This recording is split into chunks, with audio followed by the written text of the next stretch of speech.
Pemilu 2024 tiba dalam 8 bulan ke depan. Sebanyak 24 parpol sudah ditetapkan Komisi Pemilihan Umum sebagai peserta Pemilu 2024. Dari 24 parpol tersebut ada PKB, P3, PKS, PAN, dan PBB yang mengklaim berbasis masa Islam dan sudah pernah memperebutkan suara di Pemilu 2004, 2009, 2014, dan 2019. Akan tetapi perolehan suara parpol Islam terkesan segitu-gitu saja atau bahkan ada yang cenderung menurun. Apa penyebabnya?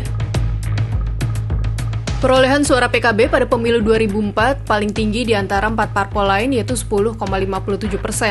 Namun langsung melorot di angka 4,94 pada 2009 dan rebound 9,04% di 2014, lalu naik tipis menjadi 9,69 pada 2019.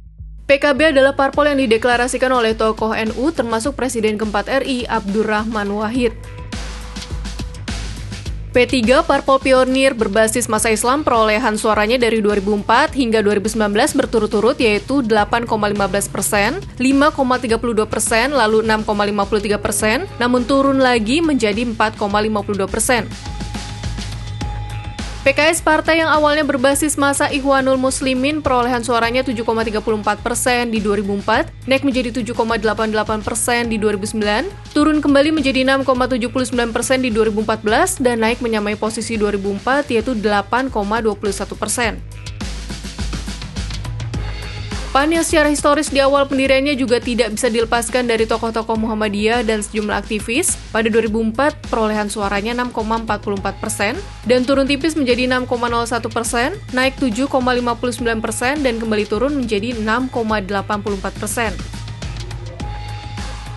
Terakhir, PBB dengan tokoh sentral Yusril Ihza Mahendra, perolehan suaranya paling buncit di antara PKB, P3, PKS, dan PAN.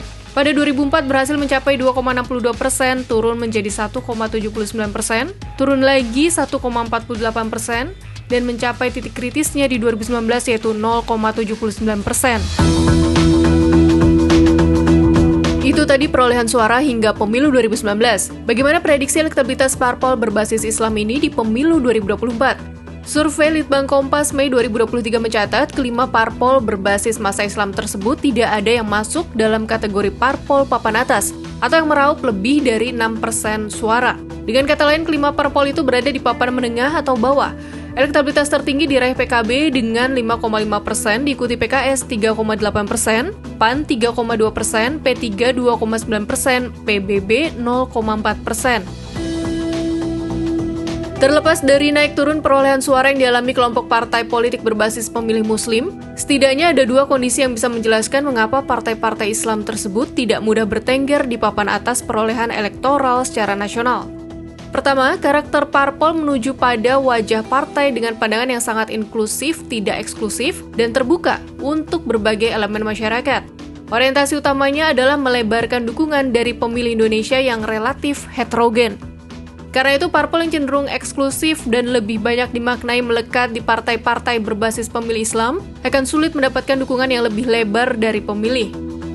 Kedua, kondisi di internal kekuatan politik Islam yang cenderung tidak tunggal. Dengan makin banyaknya jumlah partai berbasis pemilih Islam, tentu sulit akan mendapatkan kristalisasi dukungan pemilih Muslim. Akibatnya eksistensi partai Islam menjadi diperdebatkan. Hal ini pernah dilontarkan cendekiawan Muslim Nurholis Majid. Cak Nur, demikian ia biasa dipanggil, pernah melontarkan kalimat yang sangat fenomenal pada tahun 1970-an. Ia menyatakan, Islam yes, partai Islam no. Mengutip wawancara di Kompas edisi 12 Oktober 1997 yang menyinggung soal pernyataannya tersebut, Cak Nur mengaku berupaya melakukan otokritik soal pikiran-pikiran yang mengklaim soal Islam oleh partai politik. Sejumlah partai politik berbasis pemilih Islam seperti PKB, PKS, PAN, P3, dan PBB sebenarnya kini sudah berorientasi inklusif, relatif lebih terbuka dan mendekati semua kelompok pemilih. Di sisi lain, NU dan Muhammadiyah, dua ormas Islam terbesar di Indonesia, pada Juni lalu memilih untuk mendorong pemilu 2024 bermoral dan bermartabat. Sejarah politik di masa depan akan menguji apakah adaptasi ini akan sukses memberikan efek elektoral bagi partai-partai berbasis pemilih Islam.